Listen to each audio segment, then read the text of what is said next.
GMCH nursing officer की exam date out हो चुकी है। इतने टाइम से तुम सब इस बात का वेट कर रहे थे कि कब जीएमसीएच का एग्ज़ाम होगा। So finally it's here. अब बात आती है कि सिर्फ 15 दिन रहते हैं और इस 15 दिन में हम ऐसा क्या करें कि ये वाली वैकेंसी हम क्रैक कर दें।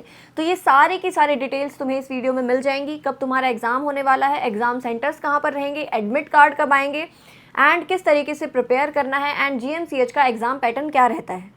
So without any further delay सबसे पहले इंपॉर्टेंट डिटेल के साथ स्टार्ट करते हैं कि डेट ऑफ एग्ज़ाम क्या रहने वाली है। सो डेट ऑफ एग्ज़ाम जो है आपकी 12 जून को रिलीज़ हुई है। पेपर आपका होने वाला है 29 जून 2025। संडे को आपका पेपर रहेगा। 15 दिन ही रहते हैं एग्ज़ाम के। टाइम ऑफ एग्ज़ाम भी यहाँ पर क्लियरली स्पेसिफाइड है 10:30 से लेकर 12:30 यानी 2 आवर्स का आपका पेपर रहने वाला है। एंड प्लेस ऑफ एग्जामिनेशन में इस चीज़ को याद रख लेना, सिर्फ चंडीगढ़ में ही आएंगे एग्ज़ाम सेंटर्स आपके। ऑल ओवर इंडिया इसका पेपर नहीं होता है। जीएमसीएच का जो एग्ज़ाम है वो सिर्फ चंडीगढ़ के ही स्कूल्स के अंदर सेंटर आएगा एंड ऑफलाइन मोड में आपका पेन एंड पेपर वाला एग्ज़ाम होगा।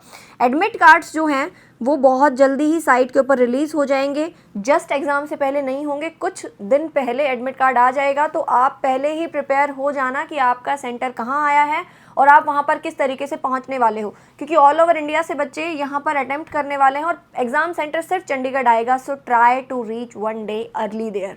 देन बात आती है एग्ज़ाम पैटर्न की। ये तो हमारे लिए बहुत ज़रूरी है और ध्यान रखना मोड जो रहने वाला है exam that is offline mode, यानी आपका OMR बेस्ड पेपर रहता है। ये CBT नहीं रहेगा, ठीक है, ऑनलाइन मोड नहीं रहेगा।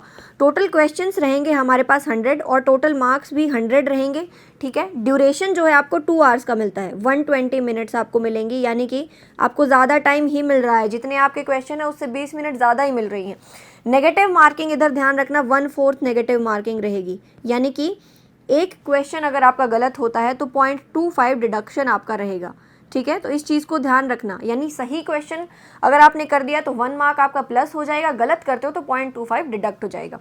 देन है कि मिनिमम क्वालिफाइंग मार्क्स कितने रहेंगे। तो UR कैटेगरी, EWS कैटेगरी और OBC कैटेगरी के जितने भी बच्चे हैं उनके लिए मिनिमम क्वालिफाइंग मार्क्स है 50%। PWD कैंडिडेट्स के लिए क्वालिफाइंग रहेगी 45% एंड SC कैटेगरी के लिए क्वालिफाइंग मार्क्स रहेंगे 40%।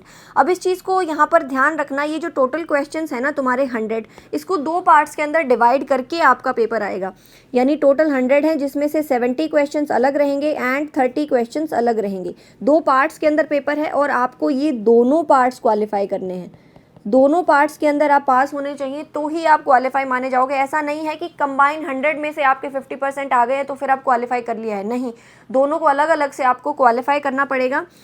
पार्ट 1 जो रहता है वहाँ पर आपके बेसिक क्वेश्चंस आएंगे, ठीक है, बेसिक जो आपके नर्सिंग के सब्जेक्ट्स हैं सिंपल 1 लाइनर क्वेश्चंस रहेंगे। पार्ट 2 जो रहता है वहाँ पर आपके अप्लाइड क्वेश्चंस आएंगे। हम करते हैं ना सिनेरियो बेस्ड क्वेश्चंस हैं, प्रैक्टिकल बेस्ड क्वेश्चंस हैं, तो वो स्किल वाले questions, clinical questions, applied questions आपके 30 रहने वाले हैं और सिंपल सीधे सीधे क्वेश्चन हमारे 70 रहने वाले हैं and you have to qualify each part, ठीक है। दोनों को आपको अलग से क्वालिफाई करना है। देन इंपॉर्टेंट रहता है कि सिलेबस क्या क्या रहेगा, तो नोट डाउन कर लेना। इंपॉर्टेंट सब्जेक्ट्स हैं आपके fundamental of nursing, medical surgical nursing, pharma and drugs में से क्वेश्चंस आते हैं, ठीक है। मोस्ट ऑफ इसमें से डायरेक्ट क्वेश्चंस रहेंगे, यहाँ से सिनेरियो नहीं बनेगा फार्मा एंड ड्रग्स में से। उसके अलावा हमारे मिडवाइफरी यानी ऑब्स एंड गायनी से क्वेश्चंस आते हैं, mental health nursing, community health nursing, child health nursing, इसके अलावा माइक्रोबायो, बायोकैम, ठीक है, and hospital management and administration. ये कुछ इंपॉर्टेंट चीज़ें रहती हैं। इसके अलावा टॉपिक्स जैसे कि हमारा इन्फेक्शन कंट्रोल है वो भी आपका इंपॉर्टेंट है, टॉक्सिकोलॉजी है वो भी इंपॉर्टेंट है। प्रोसीजर्स तो आपको सारे करने ही करने हैं, वो आप FON में कवर कर ही लोगे। MSN की डिजीज़ पोर्शन को अच्छे से करके चले जाना, क्योंकि उसमें से क्वेश्चन बनते हैं आपके। ये जो प्रैक्टिकल क्वेश्चंस हैं इसके लिए आपको सिनेरियोज आने चाहिए, इसीलिए क्वेश्चन प्रैक्टिस करके जाना, क्योंकि अगर आपने अभी क्वेश्चन प्रैक्टिस नहीं करी है तो बाद में जब वो आएंगे ना क्वेश्चंस आपके सामने, हमको समझ में ही नहीं आएगा पूछना क्या चाह रहा है। सबसे ज़्यादा इंपॉर्टेंट रहता है जैसे ही क्वेश्चन आता है आपके सामने ये आइडेंटिफाई करना कि एग्जामिनर क्या पूछना चाह रहा है, what he is trying to ask. तो अब यहाँ इंपॉर्टेंट चीज़ आती है, सारी चीज़ें हमको पता चल गई, लेकिन अब प्रिपरेशन कैसे करनी है। यानी हमारे पास टोटल 15 डेज बचे हैं। इन 15 डेज को कैसे हमें मैक्सिमम यूटिलाइज करना है कि हम प्रॉपर GMCH के लिए प्रिपेयर कर पाएँ। नाउ आई एम एक्सपेक्टिंग कि तुम्हारे बेसिक कंसेप्ट अब तक पूरे हो चुके होंगे। तब से पेपर अनाउंस हुआ है, इतने टाइम से अगर तुम प्रिपेयर कर रहे हो तो मेरे हिसाब से बेसिक कंसेप्ट एंड थ्योरी आपकी अभी तक कंप्लीट हो चुकी है। तो अब किसी भी नए टॉपिक पर मत जाना, ठीक है।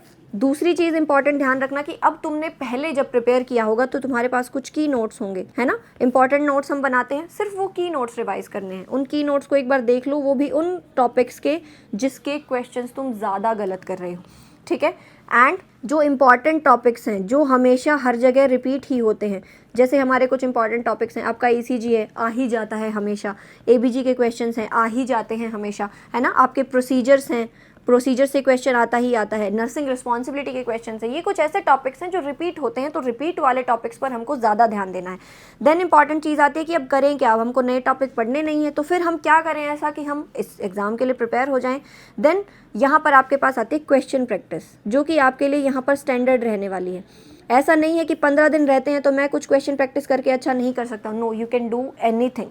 क्वेश्चन प्रैक्टिस अच्छे से करनी है, एंड ये आप कर सकते हो एनप्रेप ऐप डाउनलोड करके। बहुत ही सिंपल से स्टेप है, प्ले स्टोर पे जाओ, एनप्रेप ऐप डाउनलोड करो। डाउनलोड करने के बाद उसमें आपको टेस्ट सीरीज़ मिल जाएगी। अब ऐप डाउनलोड करने के बाद उसमें बहुत सारे फ्री कंटेंट है, फ्री क्वेश्चंस हैं, वो भी आप एक्सप्लोर कर सकते हो विदाउट बाइंग एनीथिंग। और अगर आपको प्रॉपर प्रैक्टिस करनी है तो फिर आपके लिए टेस्ट सीरीज़ बेस्ट है और आपको उसको ऑब्टेन कर लेना चाहिए। टेस्ट सीरीज़ लेने के बाद हम उसका फ़ायदा कैसे कैसे उठाएं, कौन सी चीज़ें हैं जो हम मोस्ट बेनिफिट के लिए यूज़ कर सकते हैं। तो आपके पास यहाँ पर सब्जेक्ट टेस्ट अवेलेबल हैं, आप सब्जेक्ट टेस्ट देख सकते हो। आप देख सकते हो मेरा कौन सा सब्जेक्ट कितना स्ट्रॉन्ग है या मुझे रिविजन की ज़रूरत है क्या, तो फिर एक बार उस सब्जेक्ट को उठा लो। हो सकता है हमारा ओबीजी वीक रह रखा है, एक बार ओबीजी के की नोट्स को देख लो। आप सब्जेक्ट टेस्ट लगाओगे, सब्जेक्ट टेस्ट लगाने के बाद आप जीएमसीएच से रिलेटेड क्वेश्चंस कर सकते हो। जीएमसीएच के डेली टेस्ट रहते हैं, जीएमसीएच के जितने भी पीवाईक्यूज हैं वो आप एक्सेस कर सकते हो। उससे आपको आइडिया मिल जाएगा कि किस टाइप का पेपर रहता है और मेरे लिए लेवल कैसा है, टफ तो नहीं रहने वाला है या फिर मैं इसको आराम से क्रैक कर सकता हूँ। एंड मोस्ट इंपॉर्टेंट चीज़ रहती है हमारे पास मॉक टेस्ट। अब ये टाइम ऐसा है कि भर भर के मॉक टेस्ट लगाओ, जितने हो सकते हैं उतने आपको मॉक टेस्ट यहाँ पर अटेम्प्ट करने हैं। यही रामबाण रहने वाला है, जितनी ज़्यादा अच्छी क्वेश्चन प्रैक्टिस होगी नेगेटिव मार्किंग उतनी ज़्यादा रिड्यूस हो जाएगी। इस चीज़ को नोट डाउन कर लेना, आपकी negative marking that is inversely proportional to the question practice. ये फॉर्मूला हमेशा लाइफ में याद रखना। अगर ये चीज़ आपने क्रैक कर ली, इसका मतलब आप समझ चुके हो कि मेरा बेसिक फंडा है क्या। जितने ज़्यादा क्वेश्चन अटेम्प्ट करोगे नेगेटिव मार्किंग अपने आप कम होती जाएगी। मॉक टेस्ट अटेम्प्ट करने के बाद एनालाइज करो कि तुम कहाँ गलतियाँ कर रहे हो, एनालाइज योर मिस्टेक्स, एंड फिर उन मिस्टेक्स को वापस दोबारा रिपीट नहीं करना है। अपने स्कोर को एनालाइज करो, देखो कि तुम कहाँ पर स्टैंड कर रहे हो, अपनी रैंक देखो, तुम्हारी रैंक कितनी आ रही है। तुम्हें आइडिया मिल जाएगा बाद में जब बच्चे पेपर फाइट करेंगे तब मेरी रैंक कितनी रह सकती है। ये सारी चीज़ें करने के बाद you will be all prepared for GMCH. And last के 1-2 दिन में ज़्यादा मत पढ़ना। अभी जो ये 15 दिन तुम्हारे पास बचे हैं उसमें से 13 to 14 डेज़ यानी 2 वीक्स का अच्छे से प्लान बनाओ, अपना एक प्रॉपर स्केड्यूल बनाओ, अपने डेली गोल्स को सेट कर लो कि डेली मैं कितना कंप्लीट कर दूंगा। एंड आपके पास 2 वीक्स हैं तो 2 वीकली गोल्स सेट कर लो। 50-50% सिलेबस यानी 50-50% सब्जेक्ट्स डिवाइड करके आपका 2 वीक के अंदर सारे क्वेश्चंस हो जाने चाहिए। एंड डेली मॉक टेस्ट लगाना है, 1 नहीं 2 नहीं 3, जितने हो सकते हैं मैक्सिमम मॉक टेस्ट अटेम्प्ट करने हैं। ओके, सो ये थी फाइनल स्ट्रेटजी जो आपको जीएमसीएच के लिए इंपॉर्टेंट रहने वाली है। Now all the best from my side, बहुत अच्छे से पेपर अटेम्प्ट करके आना। अभी जितना टाइम बचा हुआ है यूटिलाइज इट। 2 हफ्ते बहुत कम नहीं होते, 1-1 मिनट बहुत इंपॉर्टेंट है। टाइम मत वेस्ट करो, सोशल मीडिया हटा दो, अच्छा खाना खाओ, अच्छी नींद लो, एक अच्छा स्केड्यूल फॉलो करो, एक अपना टाइम टेबल बना लो कि मुझे इतनी देर में इतने क्वेश्चंस कर देने हैं। डेली के 100, 200, 300 जितने हो सकते हैं उतने ज़्यादा क्वेश्चंस अटेम्प्ट करो, नेगेटिव मार्किंग अपने आप रिड्यूस हो जाएगी। पेपर के लिए भी आप अवेयर रहना, एडमिट कार्ड जैसे ही आउट होंगे आपको इन्फॉर्म कर दिया जाएगा। आप जीएमसीएच की वेबसाइट पर भी आपको मिल जाएगा और हम भी आपको इन्फॉर्म कर देंगे। And please be prepared, Chandigarh जाना है आपको एग्जाम देने के लिए तो उसके लिए पहले से तैयार हो जाना, एक दिन पहले पहुँचोगे तो ज़्यादा अच्छा रहेगा। Okay, all the best.